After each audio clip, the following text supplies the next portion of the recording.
Why can't the religious be honest? We ask that a lot, but there are no good answers here, at least from them. Instead, they have an emotional attachment to their beliefs, and caring if any of it is actually true, they just don't want to do that, do they? So they just make excuses and run and hide. But that's pretty easy to see, isn't it? So why do they do it? Because as we all know, they just don't care.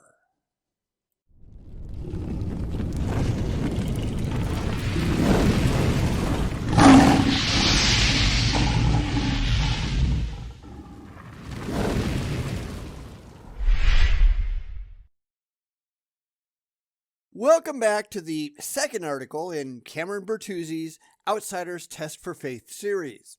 If anyone can come up with any other videos or articles on the Outsiders Test for Faith, I'd love to see them because I think the kind of absurd excuses they give for not actually fairly evaluating their own beliefs says a lot of negative things about them. Granted, they don't care, as we'll see. They're just hoofing it around with the goalposts and trying to avoid actually addressing the real questions at hand because the actual question makes them look dumb. Mostly because they are. Now, this is going to be a somewhat longer video because I'm doing one response to each article, but that is what it is, so let's get right back to it.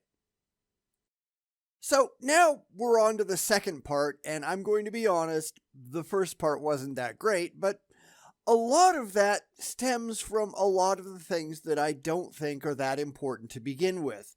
And I don't know how critical I can be of that since Cameron is just responding to one of John Loftus's blog posts. And granted, I don't even know if Cameron went out and looked specifically for something that he could easily disassemble. He might have done that. I don't know.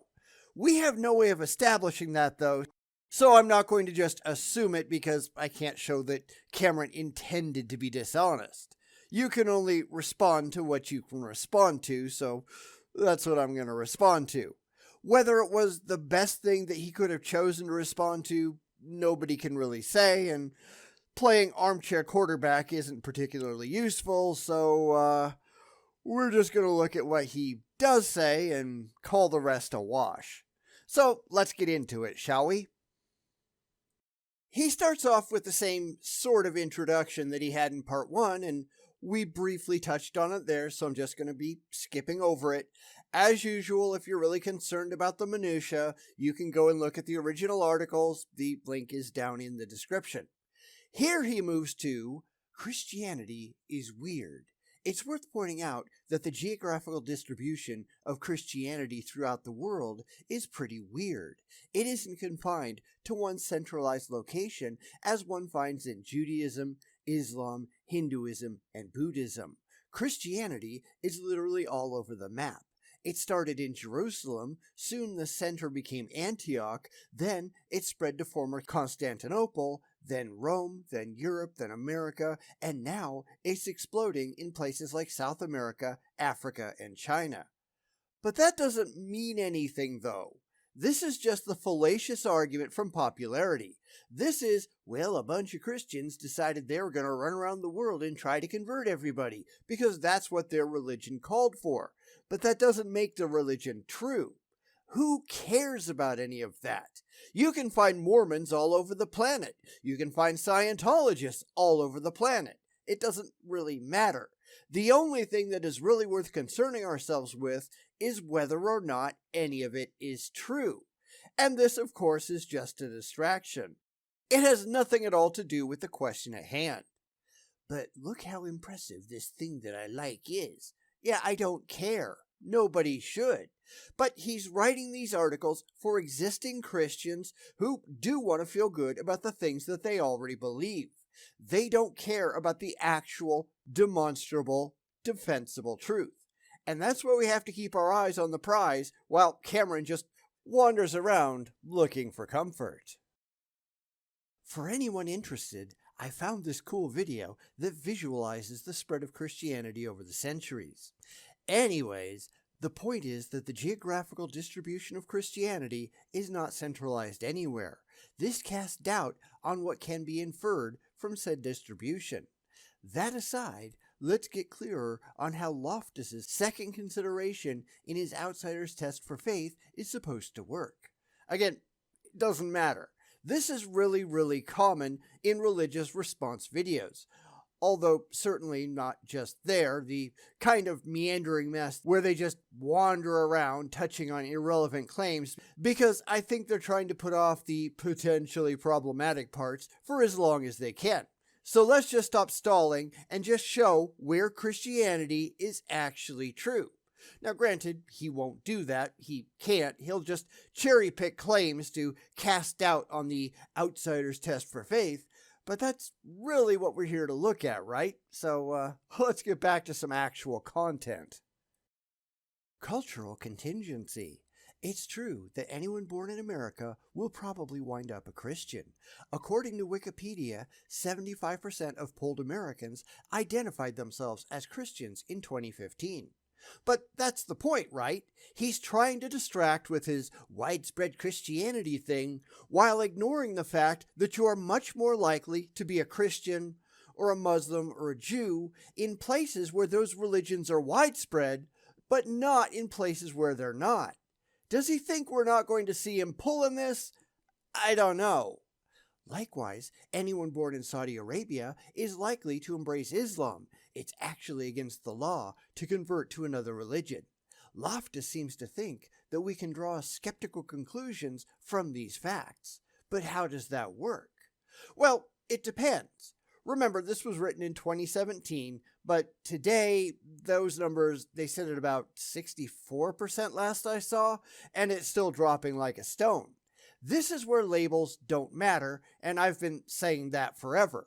For people who are born in, say, Saudi Arabia, how many of them say that they were Muslims, and how many of them actually believe in Islam?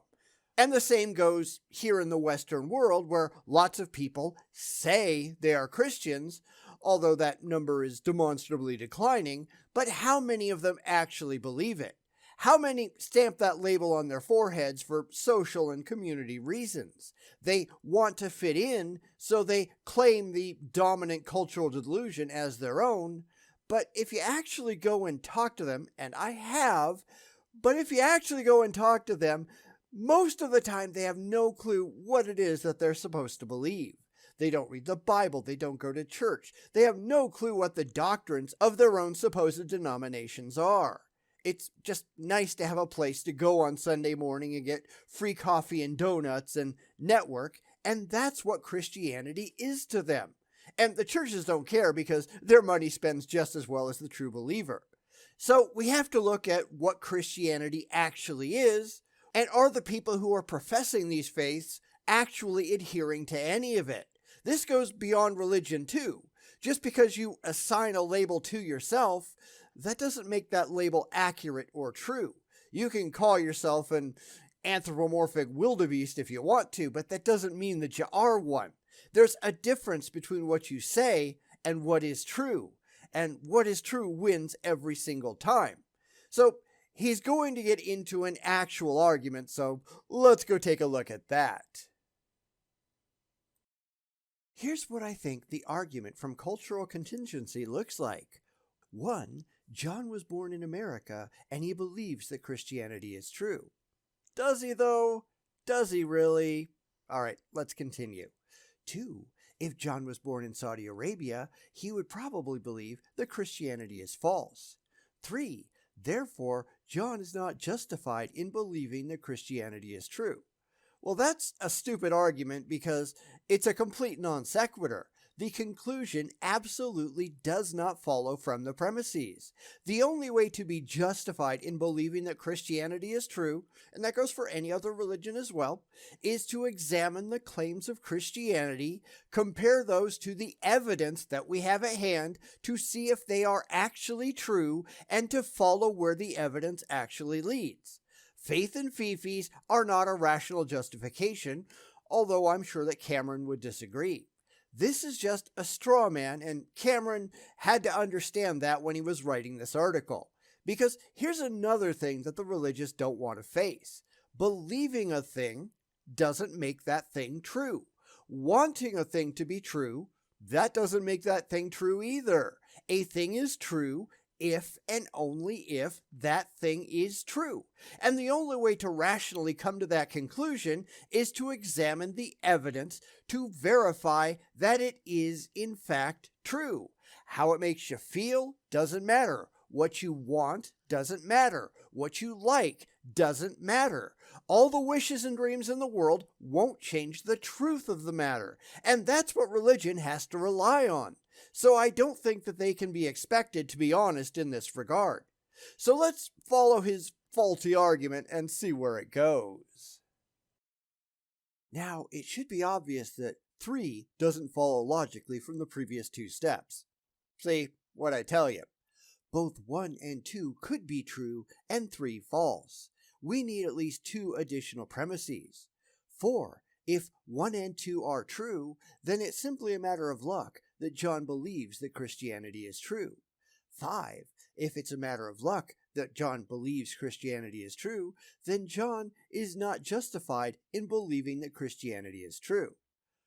But this really doesn't help him, does it? Because again, what you believe is true doesn't make it true.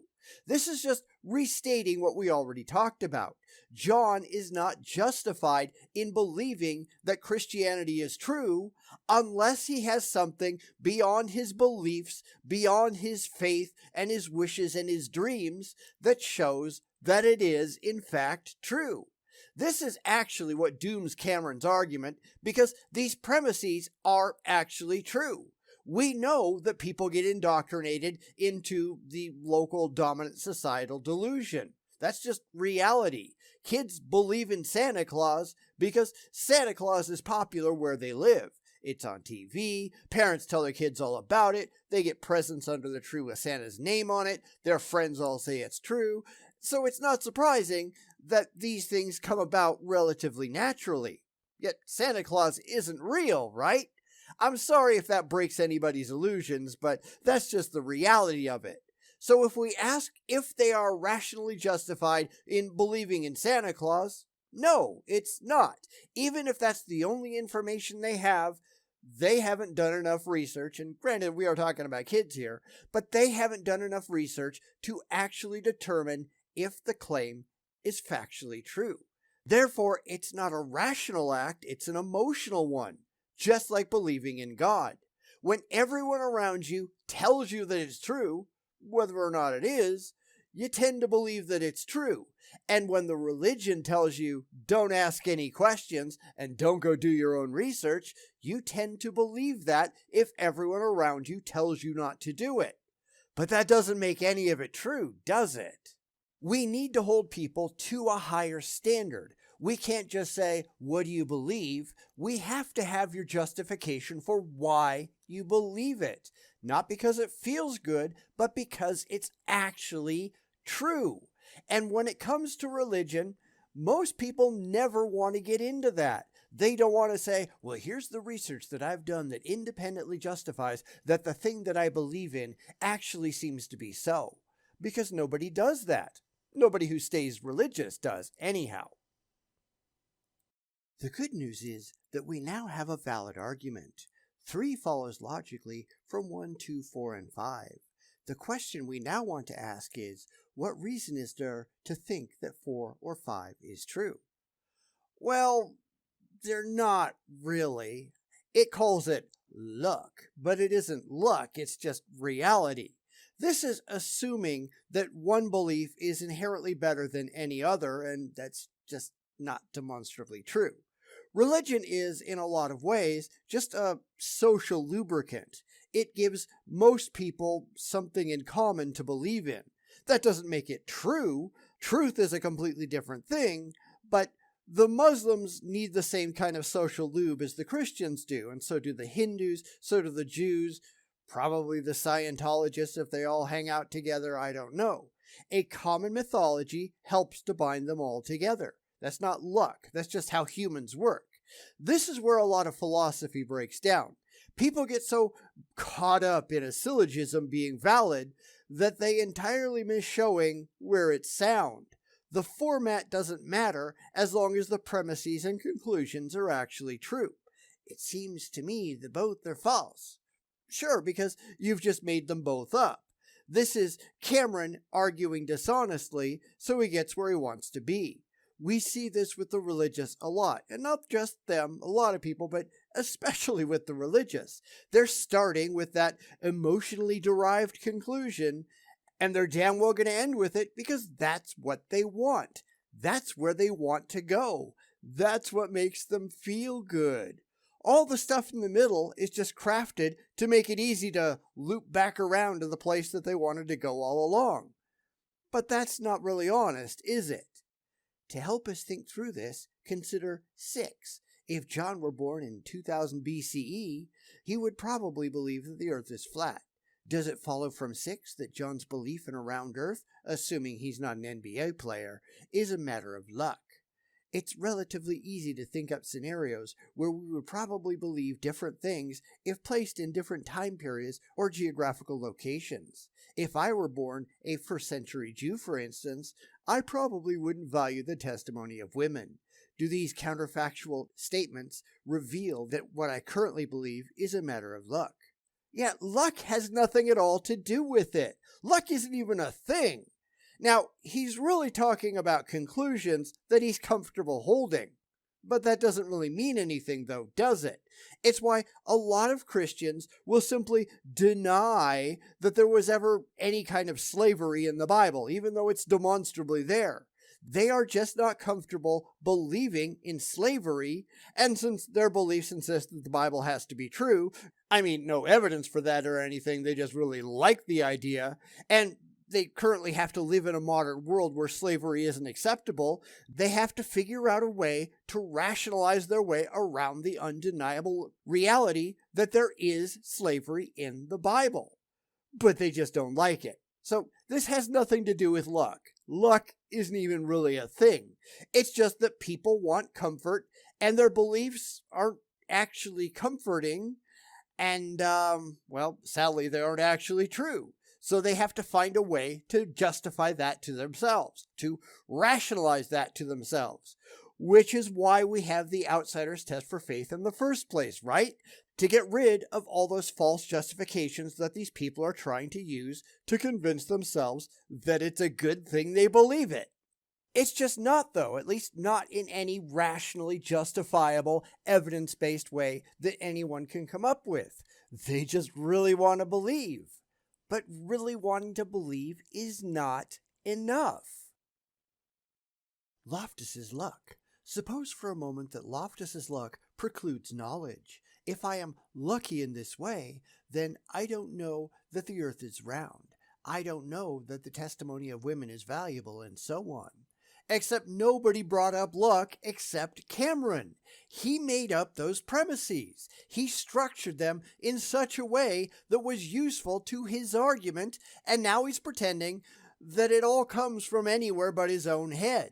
There is no luck involved. If you lived in a culture that was afraid of water for whatever reason, then that would be what said culture believes. Luck has nothing at all to do with it. This is just a subjective value judgment, and the religious are really good at that, aren't they? That's why cultural indoctrination has to go right out the window. If you want to know if the earth is an oblate spheroid, because that's what it is, you don't look at how you were raised. You look at the actual evidence. What you believe doesn't matter. But these people can't get that through their heads, can they? If you care if the things in your head are actually true in the real world, then you stop being concerned with what other people tell you, and you go out and you do your own work. You stop caring about what other people say. You go and find the truth. Because the truth is not based on what other people say. It's not based on what you were indoctrinated into. It's based on what the evidence points to. Because what you want doesn't matter.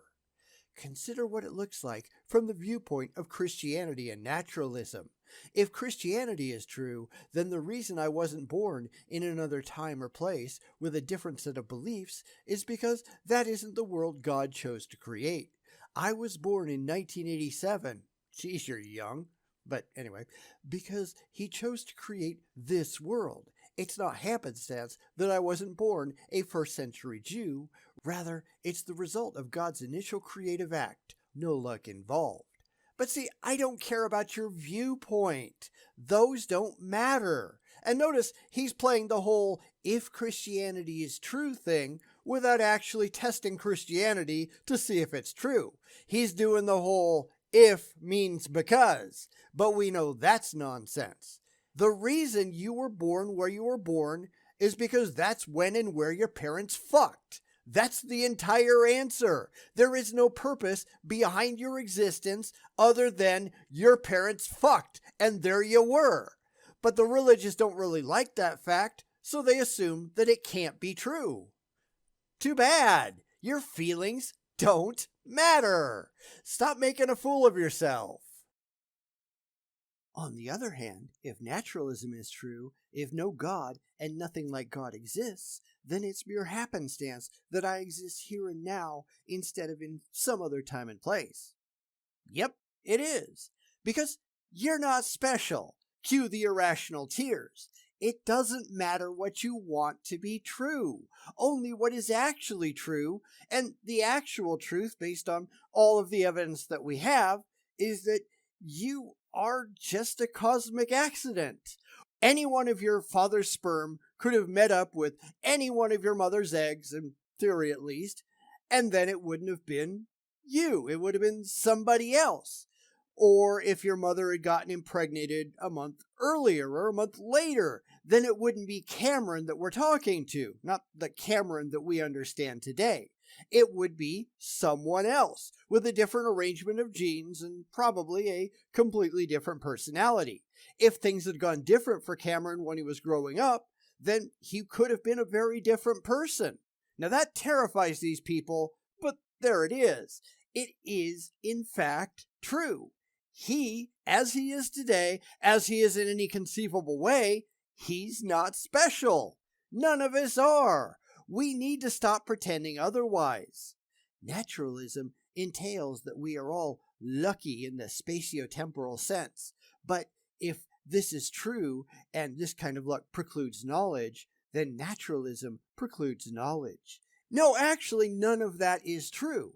Because here's the problem that Cameron has. Cameron assumes that things were meant to be a certain way. They weren't. Shit just happened. This is the way reality actually is. Cameron's not here because some magical man in the sky wanted him to be here. He's here because shit happened, and there he was. He just popped out whining and stupid, and unfortunately he hasn't really gotten a whole lot better since then. This is the assumption that the religious make, which is completely unjustifiable. It's just dumb. It turns out this is a much bigger problem for naturalism than for Christianity. But we're not lucky. This is all a failure of assumption, not of reality. Now, I guess you're lucky that you survived the whole gestation process, because we know at least 10 to 20%, something like that, of all pregnancies end in natural miscarriages. That you might be able to spin as luck. And actually, the numbers are probably higher than that, but at the moment, that's all we can prove. Because that only applies to women who know that they're pregnant. The ones who don't, we've got absolutely no statistics on. If you want to describe yourself as being lucky there, okay, sure, just knock yourself out. Maybe you were lucky that you didn't get killed in a natural disaster, or you didn't get hit by a bus or whatever, because some people are. Some people die that way. Luck might play some small part in your continued survival, but it has absolutely nothing to do with the actual thing that caused you to exist, that being the aforementioned parental fucking. That's the way reality actually works. And here's the one thing that Cameron doesn't like. We are just animals. It doesn't matter what you want to be true. You just have to deal with what's actually going on. And the religious, they seem to have a real problem with that, don't they? Granted, a lot of people seem to have a real problem with that. That's why we have so many problems in the real world. But you don't matter. Nobody does. Deal with it. Radical skepticism. It comes as no surprise that most epistemologists do not agree that every kind of luck precludes knowledge. You have no knowledge. You just have faith. They are not the same thing. Consider the following scenario. It's possible that we are all being tricked by an evil demon into thinking we are having perceptual experiences when we really aren't. Possible? I suppose. Maybe. Likely? No. However, the time to accept that a thing is really true is when you have independent evidence to support it, and since we have absolutely no evidence of any kind that demons are real, there is no reason to believe any of it. It's why I don't concern myself with possibilities. I care about actualities. I care what can be shown to be true or likely true. I'm not after comfort. I'm after truth. Maybe you should give that a shot. In one sense, it's a matter of luck that no such evil demon exists. Okay, we'll play along. How do you know that? Because that's just an assertion not backed up by anything. Luck has nothing at all to do with it. You just don't want that possibility to be true, so you just subjectively assert that it's lucky. But reality is what it is. If such a demon actually existed, then it actually existed, and your feelings on the matter would be completely irrelevant. You don't matter. But it's really hard for these people to get that through their heads. Oh, but I don't want that. So what? Nobody cares what you want. That doesn't mean anything. Let's get back to Cameron. Does this mean that we can't trust our perceptual experiences? Well, here Cameron really shows what an idiot he is, because you don't actually have any of the experiences that you claim to have, at least not demonstrably. This is why when you talk to theists who claim that they have experienced God, and you ask them for the details, they don't have any. They will get to a certain point and then just say, therefore God. But where do they demonstrate that God had anything to do with this at all in the first place? They didn't. They just asserted it as a convenient and comforting explanation for an experience that they couldn't objectively and evidentially explain. They just want it to be God. But that doesn't make it God, does it? It's why all of these God claims completely fall apart the second that you start to unpack them. It's all just fifis and faith. But we all know that fifis and faith don't mean anything. That we can't know, for instance, that we have hands. Quite obviously not. Well, I think the evidence for having hands is pretty compelling. I can see things at the end of my arms. They can demonstrably manipulate things. And I think that's good enough evidence for me. If Cameron doesn't think that I have hands, then he's welcome to come over to where I am, and I'll just punch him in the face until he changes his mind. That's why evidence that anyone can see matters. The religious are just trying to hide from it. Loftus's luck leads to the same kind of radical skepticism. There is no radical skepticism. Everyone ought to be skeptical. I'm sorry for breaking in so often. It entails, at least on naturalism, that we can't know the Earth is round. It's not round, it's an oblate spheroid. Just being accurate here. Anyway, that the testimony of women is reliable and so on. Well, the testimony of women isn't automatically reliable any more than the testimony of men is. Testimony is testimony. Women aren't automatically less reliable. Men aren't automatically more reliable. But just saying women doesn't make them reliable necessarily. Let's be honest here. Somebody ought to try. The solution is to deny that every kind of luck is incompatible with knowledge, which is something epistemologists already do. But as I said before, there's no such thing as radical skepticism. That is a term that the religious use when they get backed into a corner. There is no such thing as being too skeptical. Everyone needs to be skeptical of everything. Maybe if we had more skeptics, the world wouldn't be in the mess that it is. People need to know how to evaluate evidence and take positions proportional to the amount of evidence provided. No conclusions are eternal. We could learn that everything that we know today is completely wrong tomorrow. Any position that I hold today is open to revision tomorrow based on what we might learn. Now, that doesn't mean we will overturn what we know today, but we have to be ready to accept that if that turns out to be the case. The only rational way to learn things is to be skeptical. Yet, the religious aren't rational, are they? They just really want to believe because it makes them feel good. This is just Cameron trying to defend his faith, and it doesn't work. It's actually really kind of dumb, isn't it? A new version. In the original article, Loftus responds to a similar objection by saying this. This is why I've deployed the challenge of the outsider test for faith in the first place, to test religious faiths against such luck. If the test between religious faiths is based entirely on luck, then what are the chances, based on luck alone, that the particular sect within Christian theism that one adheres to is correct? Now, I still don't agree with the wording because I don't think luck has anything at all to do with it. Luck implies that there is a preferred position that is either good or bad, and it's just there. Good and bad are entirely subjective anyhow. The point, at least my point, is that assuming that your beliefs are true just because you like them is entirely indefensible.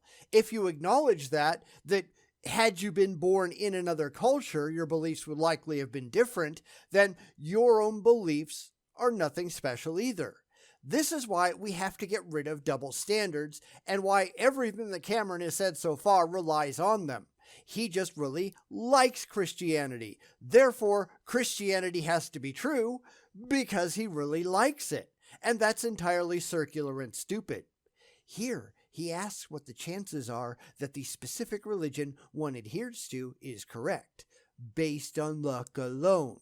Notice that Loftus's argument is contingent upon it being the case that a person's belief is based entirely on luck. So if my belief in Christianity is not the result of luck, for example, then it doesn't follow that what I believe is unlikely. In the context that it's being used, then yeah, sure, I guess. I just don't like the terminology, but I guess it works if we take any subjective value judgments out of it.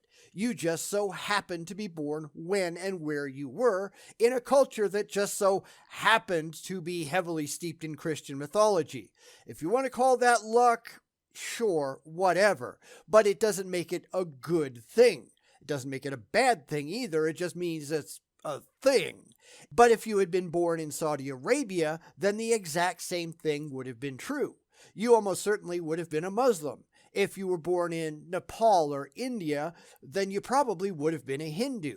That has absolutely nothing at all to do with the truth of any of these religions. It's just pure indoctrination. Unfortunately, Loftus hasn't even attempted to motivate his antecedent. I've bolded it above. Thus, this new argument immediately faces an undercutting defeater. But we can take it a step further and provide a rebutting defeater for an explanation of these kind of defeaters, C3, which whatever. Loftus is just pointing out the reality. Your religion isn't true because you believe it. You need to believe it because it's true. You just happen to believe it because you just so happened to be born where it was commonly practiced.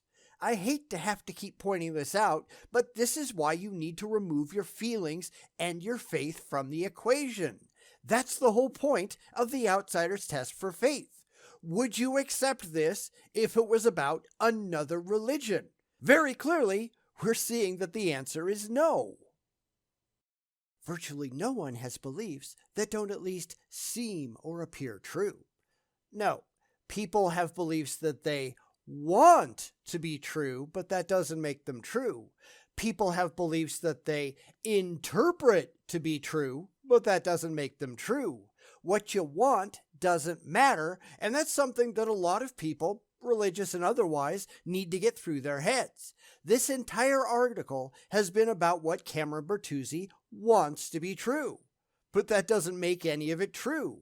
What he desires means nothing. Knock it off. Philosophers refer to this as a kind of non-propositional evidence. Here's an example. It seems to me that I am typing this blog post on a real computer. This seeming I have provides a kind of non-propositional evidence that my belief is true.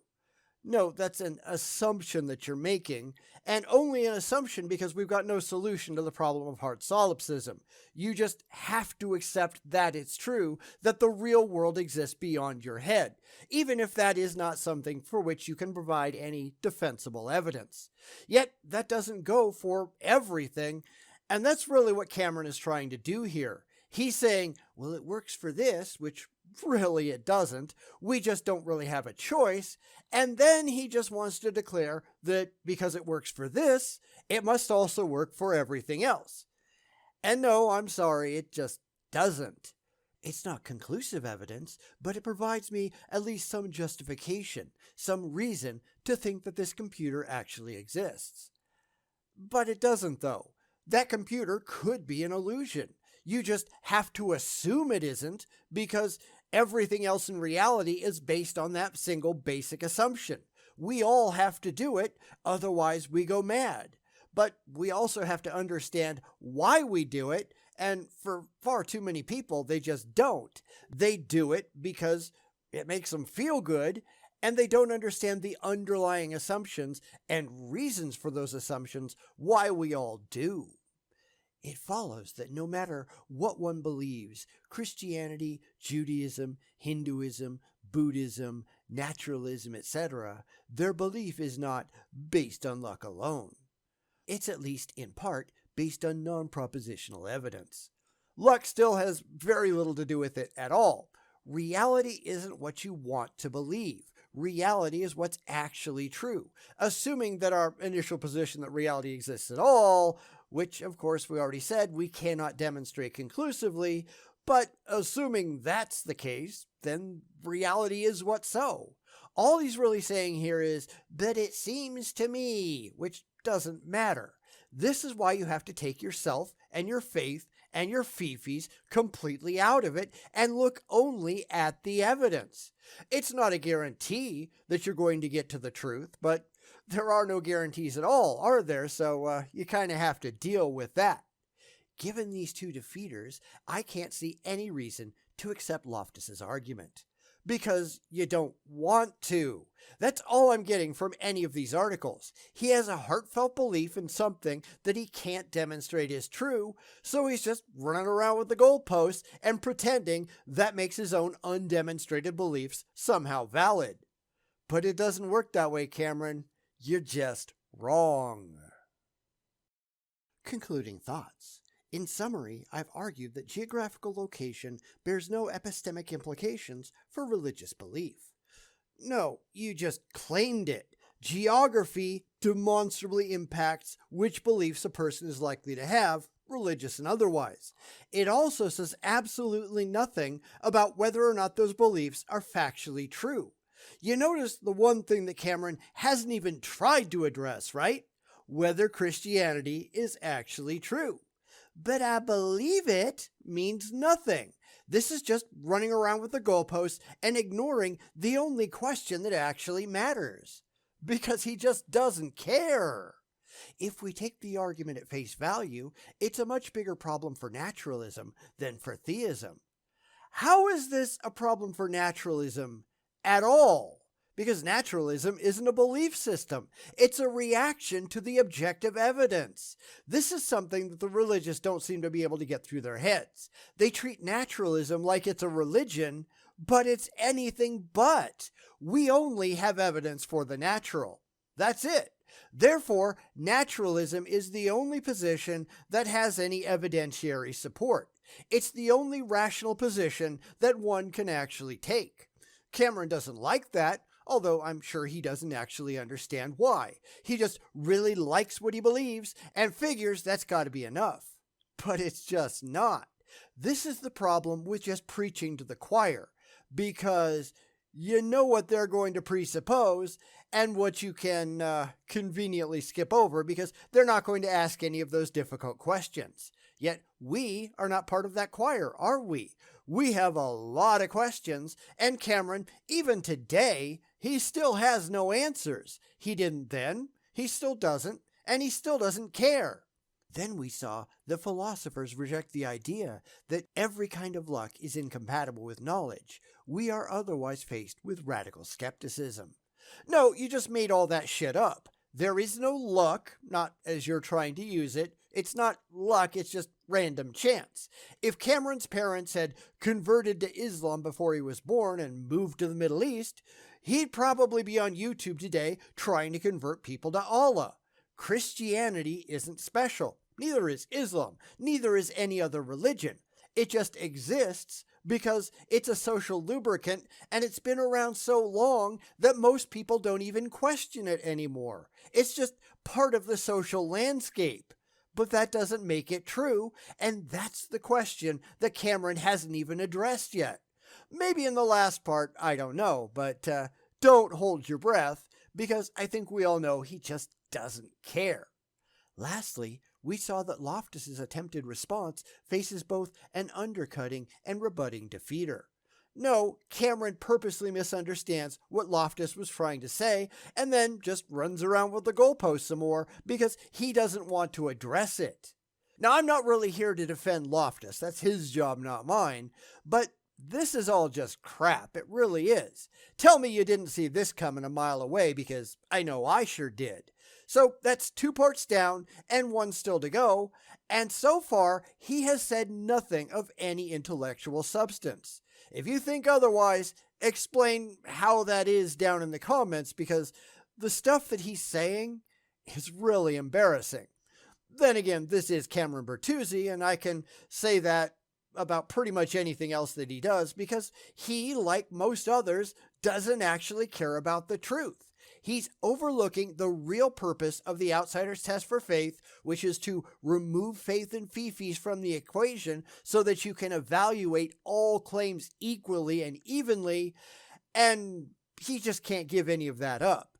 So until next week, try not to be like Cameron. Making excuses and not caring about reality only makes you look like an idiot, and yeah, Cameron can dumb with the best of them, can't he? Don't be like Cameron. Be better.